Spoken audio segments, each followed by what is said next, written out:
This is Paul for Redneck Sports. I believe that everybody should win in life, or at least attempt to. The first three maxims of General Robert Neyland's game maxims, I believe apply to everybody. The team that makes the fewest mistakes will win. Play for and make the breaks. When one comes your way, score. If at first the game or the breaks go against you, don't let up. Put on more steam. Welcome to the channel. Now let's discuss some sports. Like, subscribe, comment. Show what your opinion is. Let me know if you like what you've seen. And I thank you for your support. Howdy folks, this is Paul with Redneck Sports. Down below is a link tree linked. It gives you a chance to look at all my social media and to look at my Patreon. If you'd like to talk with me about the articles and whatnot, you can contact me via the social media links. And you can talk to me about any kind of topics you want me to talk about down below or in my social media. Thank you. Now, Pat Head Summitt, on her last season, everybody knew she had early onset dementia. She had announced it just before the start of the season, a couple of months. But her final team, how many people know what actually happened to that last group of players that took her to the Elite Eight? They got beat by Baylor behind the play of one Brittany Griner, who people know about nowadays. Well, I wonder how many of y'all actually know what happened to that team. Well, this is going to tell you what happened to every one of those players. So sit back and enjoy what happened to these women's lives. The first player that we're going to discuss is the former Brianna Bass. She is now Brianna Showmaker. She is at University of Indiana, and she is the Director of Player Development. She has been in that position since 2016-2017 season, and let me tell you, she's made sure that this team has gotten better. The season before she did this, they made it to the second round of the NCAA championship where they got beat by number one Notre Dame. They have started being a regular team in the NCAA Division I tournament. This is some amazing stuff, and this is via multiple coaches. Primarily Terry Morin, but she's also been there in other capacities. So she's been there the entire time. Well, since she started going there for her master's degree. She originally got a job in the ticket office, hilariously. Started out in the ticket office. She wasn't thinking about basketball. She was just thinking about getting her master's degree. When they pulled her in from the ticket office, and her first official job title was Assistant Video Coordinator. And then she was named the Assistant to the Director of Basketball Operations. And then entering the second full year in the position, she works closely with the Director of Basketball Operations. And during all this time, the team's been getting better. And also, they keep asking her what Pat would do. So, Brianna Showmaker got a good career going on at the University of Indiana. Now, Vicky Bowe was one of the players there on the team. She ended up being the only one of Coach Summitt's final team to have been one of the national champions, and she was a freshman on the national championship team with Candace Parker. She was injured quite a bit, so she got delayed. She was a fifth year senior. She ended up getting drafted to the Tulsa Shock in the WNBA. Spent 2 years there, and then got left to the San Antonio Spurs. She then went overseas to South Korea and Europe over time, and now she is an assistant coach at the University of California at Davis. So this is her second season, and hopefully they're going to do good. Now, I've covered Sierra Burdick on this page before. She was just on the 3x3 basketball team in the Olympics where they won bronze. She has also been on the U6, she was on the U16 team, won gold.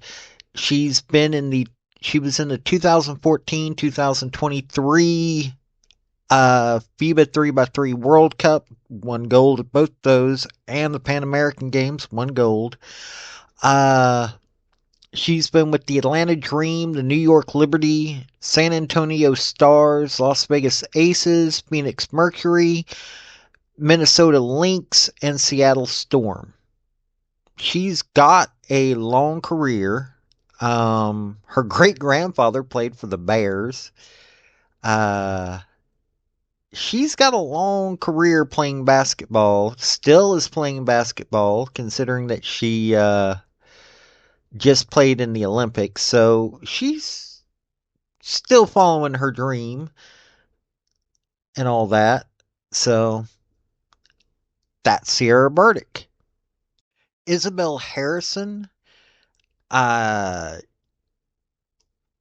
finished out her time at the University of Tennessee, did get injured there, got drafted by the Phoenix Mercury, also played at the CCC Polkabees.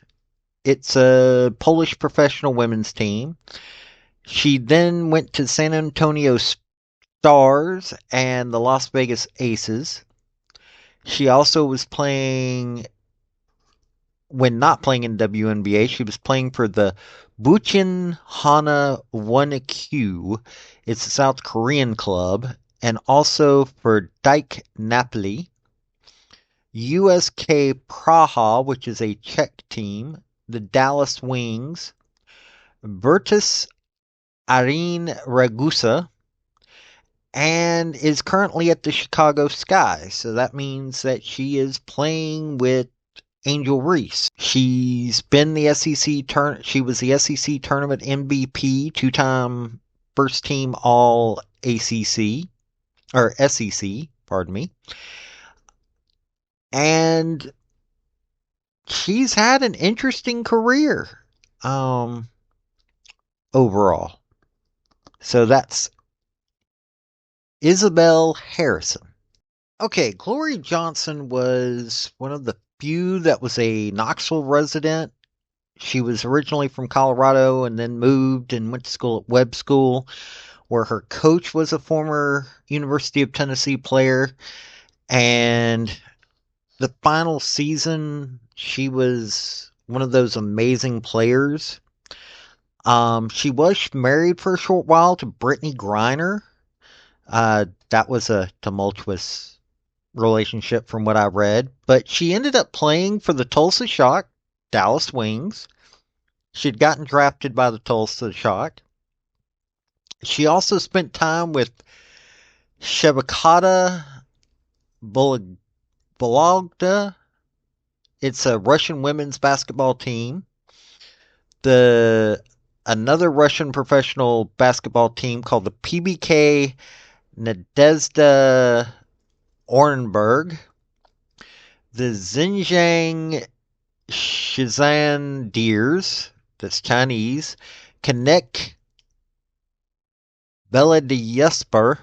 I'm assuming that is a Russian team. The Guangdong Dolphins, which is a Chinese professional team.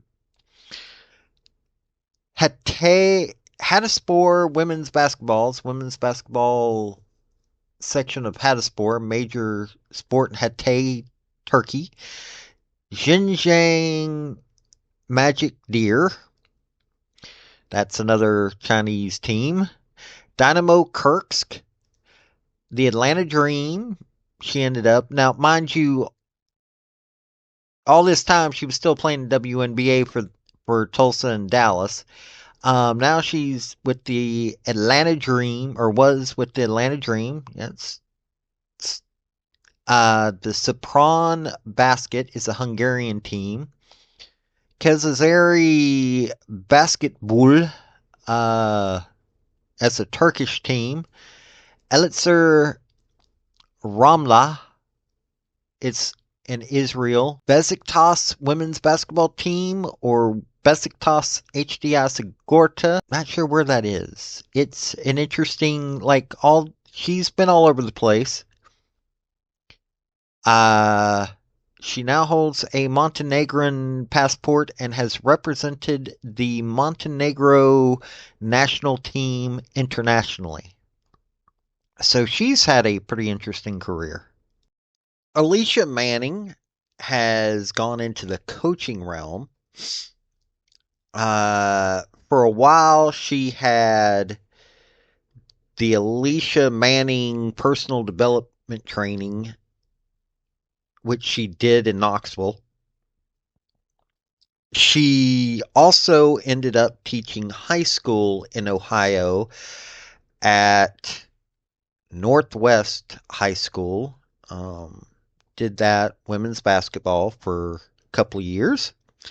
And now she's an assistant coach at the John Carroll University, the Blue Streaks. And she's working with first year women's basketball coach Kelly Morone. So that's where Alicia Manning is. She's been coaching and looks like she's been doing a pretty good job of it. People seem to be happy with her. Ariel Massengill got drafted by the Atlanta Dream. She played there for a really short while. She also played with Cats Lapin Ranta, Finnish team. She's also coached as a graduate assistant at Ole Miss, Lipscomb Bisons. She was an assistant, and she is currently at SIU Edwardsville. It's an Ohio Valley Conference, Southern Indiana Edwardsville, University Edwardsville. So she's an assistant there since 2021. Done a few other things, but she's coaching now. Megan Simmons got drafted by the New York Liberty. Played for FCC Basket UAB Arad, it's a Romanian team. PF Umbertide, Italian team. Atlanta Dream. Wisla Krakow, known as Wisla Kanpak Krakow, Polish team. WBC Sparta and K, it's a Russian team. Sant Adria. Maccabi Anana. Charnay Basket. And Besiktas, which we've covered before. They compete in the Herbalife Nutrition Women's Basketball Super League. Location's Turkey. We've had another player that went there. But yeah, she's been playing professionally ever since she left University of Tennessee. I can't find a lot on Tabor Spanny. Looked like she did some personal training in Missouri around Kansas City, and she may have gone back to the Metro Academy where she attended and coached basketball for a short while years ago. But unfortunately, I can't find much about this young lady. Well, she's no longer a young lady, but she's a woman. Really can't find much. Sheena Strickland She got selected for the Seattle Storm, first round, second overall pick in 2012. She played till 2014. She then moved to the Connecticut Sun, and then Fenerbahce women's basketball. It's in Turkey, and then the Atlanta Dream. I'm not finding what else she did after that, but she looked to have a full career there for quite a few years. Mika Williams uh, has had an interesting career. She started out, she was drafted 15th overall in 2013 WNBA draft by New York Liberty. Played for Bill Laimbeer. Now, there's an interesting person to play for. She averaged 2.6 points and 2.1 rebounds. She tore a knee ligament and missed the entire 2014 season. She started coaching at the University of New Haven, where she assisted in recruiting, academic, strength and conditioning, community outreach, basketball camps, fundraisers. They made it to the Northeast 10 Conference semifinals. She then spent 3 seasons at Monmouth University. She helped lead Monmouth to its 7th consecutive Metro Atlantic Athletic Conference tournament quarterfinals appearance. Hawks ended the season 35th in the nation in scoring defense under Williams' guidance. Okay, but now she then went to Nicholls State University in Thibodaux, Louisiana, and she spent the previous season, or the 2022-2023 season, as an assistant coach at Weber State University, which is in Ogden, Utah. So first she played for a while, and then she ended up becoming a coach. Seems like she's had some success there. So this is the final team that Pat Head Summitt coached. During the one season that she coached as with the early onset dementia before she became the head coach emeritus. This team took her to the Elite Eight. They were trying to get her to at least the Final Four. Unfortunately, they hit up against Brittany Griner and Baylor. They lost 8 games that year, but the first game of the NCAA was UT Martin, so Pat Head Summitt got to play her alma mater as one of her last coaching jobs. So this was a pretty interesting team. Just thought I'd let y'all know what happened to them. Y'all have a good day now. This has been Paul with Redneck Sports. Thank you for watching this video. I've had some fairly good success with all of my redneck sports stuff, and I hope you enjoyed the topic. If you did, like, subscribe, comment, all that rigmarole, and also just let me know what you want to hear about. I'll give a redneck spin to this stuff. Let me tell you, I love sports, so I love people that want to join me in that. This has been Paul with Redneck Sports. Y'all have a good day now. Bye.